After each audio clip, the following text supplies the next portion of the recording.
Bonjour, je suis Manon Desjardins, ergothérapeute conseillère clinique à la direction des services multidisciplinaires au CIS de Laval. Je vous présente le guide des pratiques en soutien à domicile, partie 3, volet pratique professionnelle pour l'outil d'analyse de la charge de cas.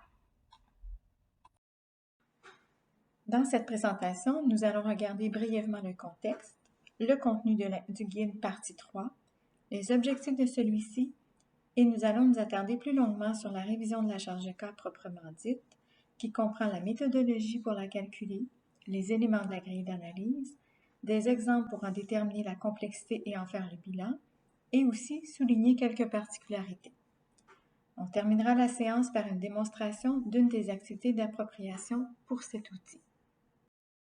Dans la dernière année, les directions SAPA et DITSA et DIP, en collaboration avec la DSI et la DSM, on a élaboré un guide des pratiques en soutien à domicile pour principalement préciser les paramètres cliniques attendus, favoriser l'adoption d'amélioration continue de la pratique clinique au quotidien, d'harmoniser et d'encadrer la pratique et de rendre disponible un outil de référence pour les intervenants, le personnel exerçant les fonctions d'encadrement professionnel et les gestionnaires. Ce guide est un document complémentaire au guide des pratiques en SAD au CIS de Laval, partie 1, volet organisationnel, et partie 2, volet pratique professionnelle, fiche d'activité clinique, et ce pour chaque titre d'emploi. Ces documents sont indissociables l'un de l'autre, et est donc requis d'en prendre connaissance et afin d'obtenir finalement l'ensemble des informations nécessaires pour assurer les meilleures pratiques professionnelles. Concernant la grille d'analyse de la charge de cas, un comité de travail a été formé par des intervenants de chaque discipline et des personnes exerçant les fonctions d'encadrement professionnel des équipes SAPA et des ITSA-DP SAD. Il y a aussi les conseillères cliniques et les APPR des directions DSM et DSI qui se sont grandement inspirés des documents de référence, soit la grille des critères de complexité développée par l'Ordre des travailleurs sociaux, des différentes grilles utilisées en SAD et des grilles de CIS de Montérégie-Centre et du CIUS de la capitale nationale qui, eux, avaient fait des grands travaux concernant leur grille de pratique. La partie 3, c'est l'outil d'évaluation de la charge de cas où on retrouve une section sur la nature de la charge de cas et une autre sur la grille d'analyse qui permet de qualifier le niveau de complexité d'intervention en lien avec la situation et les besoins de l'usager. Cet outil d'évaluation de la charge de cas a été créé principalement pour favoriser une révision systématique des charges de cas pour chaque discipline et de permettre la standardisation de la pratique professionnelle au soutien à domicile. On vise à tendre vers une charge de cas équilibrée d'un intervenant à l'autre. Il est recommandé que l'intervenant révise sa charge de cas à chaque période financière, ainsi il pourra obtenir régulièrement un regard objectif de sa charge. Étant donné que les intervenants en PECO sont en épisode de service court terme, ils auront à le faire probablement plus souvent. De 3 à 4 fois par année, cette révision sera faite en compagnie de la personne exerçant une fonction d'encadrement professionnel, soit les ISAC, SAC, Coordo, ASI.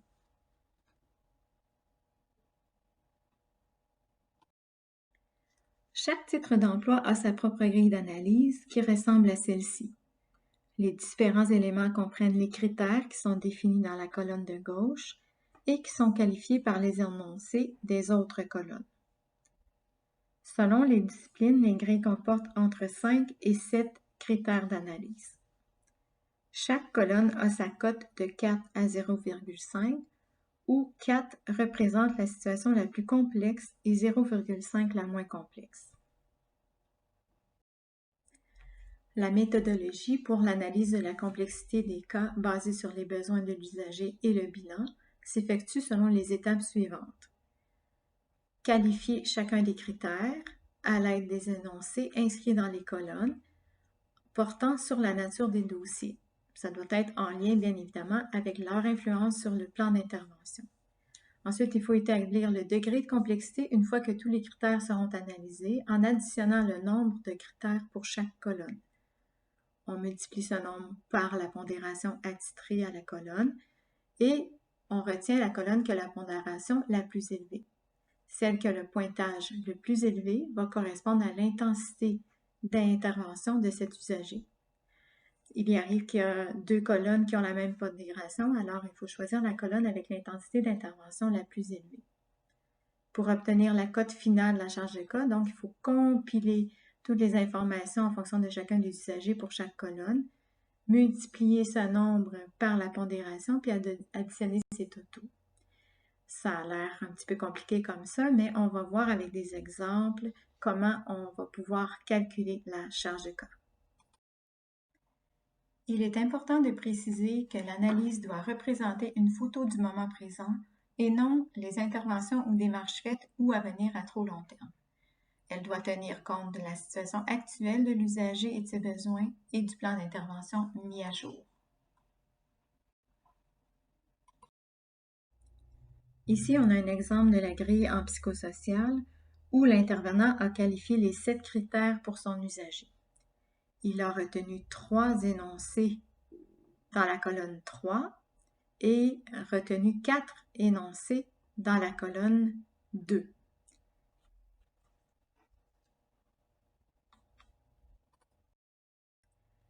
Pour déterminer la complexité, selon l'exemple précédent, donc on a 3 critères qui ont été retenus dans la colonne 3.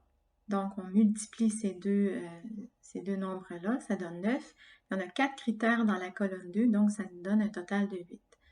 On a dit qu'on retenait le chiffre le plus élevé. Dans ce cas, c'est le 9, qui correspond à la colonne 3. Donc, l'usager aura une cote de niveau 3. Dans ce deuxième exemple, on a la grille d'analyse en ergothérapie où l'intervenant a qualifié les 5 critères pour son usager. Il a retenu un énoncé dans la colonne de cote 3, un énoncé dans la colonne de cote 2 et 3 énoncés dans la colonne de cote 1. La détermination de la complexité pour ce deuxième exemple nous donne qu'il y a un critère qui a été retenu dans la colonne 3, ce qui fait un total de 3, un critère retenu dans la colonne 2 qui fait un total de 2, et 3 critères retenus dans la colonne 1 qui nous donne un total de 3. On se retrouve avec un pointage de 3 pour 2 colonnes. Donc, il faudra choisir avec l'intensité d'intervention la plus élevée, qui est la colonne 3, ce qui fait que notre usager aura une cote de niveau 3. Il est à noter que le jugement clinique de l'intervenant prévaut sur la cote établie avec le calcul des critères et peut influencer le niveau de complexité de l'usager. Comme dans le deuxième exemple, le calcul de la cote équivaut à 3, mais l'intervenant identifie une cote terminale de 1 pour cet usager. Une consultation avec la personne exerçant une fonction d'encadrement professionnel peut être faite afin de valider la cotation. Si cette situation arrive fréquemment, une révision des énoncés pour chaque critère devra être faite. Donc, on propose une période d'essai de la grille d'analyse et un ajustement sera possible pour améliorer celle-ci. Pour tout commentaire, veuillez les adresser à la personne exerçant une fonction d'encadrement professionnel qui nous transmettra l'information. Pour faire le bilan de l'analyse de la charge de cas, un tableau comme celui-ci est utilisé. Une version électronique est aussi disponible. Après avoir calculé leur cote pour chaque usager, l'intervenant inscrit soit le nom des usagers ou leur numéro de dossier selon leur cote dans la colonne correspondante. Ici, j'ai indiqué le nombre d'usagers par colonne ayant la même cote et ce nombre est multiplié par la cote de la colonne et l'addition de ces totaux correspond à la pondération de la charge de cas de l'intervenant. Donc, dans la colonne 4, j'ai un usager, donc ça fait 4. Dans la colonne 3, il y en a 4, ça fait 12. Dans la 2, il y en a 9, ça fait 18. Dans la 1, il y en a 14, ça fait 14. Et dans la 0,5, il y en a 3, donc ça me fait un total de 1,5. Donc, si j'additionne tout ça, ça fait un 49,5 de cote pondérée. Ainsi, ce ne sera plus le nombre de dossiers qui sera l'indice de charge de cas, mais bien cette pondération. Éventuellement, votre gestionnaire vous présentera les standards attendus qui varient d'un titre d'emploi à l'autre et qui tient compte des différents secteurs d'activité. En ce qui a trait aux particularités, une cote de 0,5 sera attribuée à un usager qui momentanément est non disponible ou qu'aucune intervention n'est requise, comme par exemple lorsqu'il est hospitalisé lorsqu'il a un traitement particulier ou il serait parti en vacances ou lorsqu'il est en attente d'une subvention pour un équipement ou encore en attente d'être pris en charge par un autre intervenant. L'usager qui n'a pas encore été évalué aura aussi une cote de 0,5, mais cette cote sera mise à jour après l'évaluation faite par l'intervenant. En physiothérapie, les chirurgies électives PTG-PTH ont aussi des cotes particulières. En préopératoire suivi au téléphonique, ce sera une cote de 1. En préopératoire visite à domicile, une cote de 3. Et en post-opératoire visite à domicile, une cote de 2. Les documents des 3 parties du guide de pratique en soutien à domicile, les outils et les liens utiles pour l'appropriation de ceux-ci seront disponibles dans l'intranet selon le calendrier de diffusion qui débute en septembre 2020. Dans l'intranet, dans la section Carrefour clinique, vous allez vers les pratiques cliniques et professionnelles DSI, DSM, DSP pour aller vers le guide des pratiques ici qui va ouvrir la page vers le soutien à domicile, guide des pratiques, où vous retrouverez tous les documents en lien avec les fiches d'activité clinique, l'outil d'évaluation de la charge de cas et les liens pour les quiz qui vont être associés aux activités d'appropriation. Les activités de groupe et individuelles compléteront la démarche pour l'appropriation de cet outil. Les activités seront réparties sur quelques mois et prendront différentes formes à travers les rencontres de discipline, les caucus, les supervisions cliniques ou encore en mixant les directions. Dans un premier temps, afin de vous aider dans l'appropriation du contenu de la grille d'analyse de la charge de cas de votre discipline, je vous invite à faire une activité sous forme de quiz. Il y en a un pour chaque titre d'emploi et éventuellement, nous vous proposerons de les faire car ceci vous aidera à connaître l'outil de vos collègues et consolidera un aspect de l'interdisciplinarité. En cliquant sur le lien nutrition, j'arrive sur la grille d'analyse de la charge de cas en nutrition soutien à domicile où en premier plan, on a la consigne générale qui dit que chaque exercice doit être classé selon les énoncés sur une échelle graduée de 4 à 0,5 où le chiffre 4 représente la situation la plus problématique et le chiffre 0,5 qui est la moins problématique mais qui va prendre la valeur 0 sur notre quiz. Donc, en fermant l'énoncé ici, on peut le retrouver en cliquant sur le point d'interrogation en haut à gauche où la consigne réapparaît. On a chacun ici des critères qui constituent la grille de charge de cas en nutrition. Si j'ai 2 crochets verts dans le coin ici supérieur droit de chacun des exercices, ça veut dire que je l'ai complété et je l'ai réussi.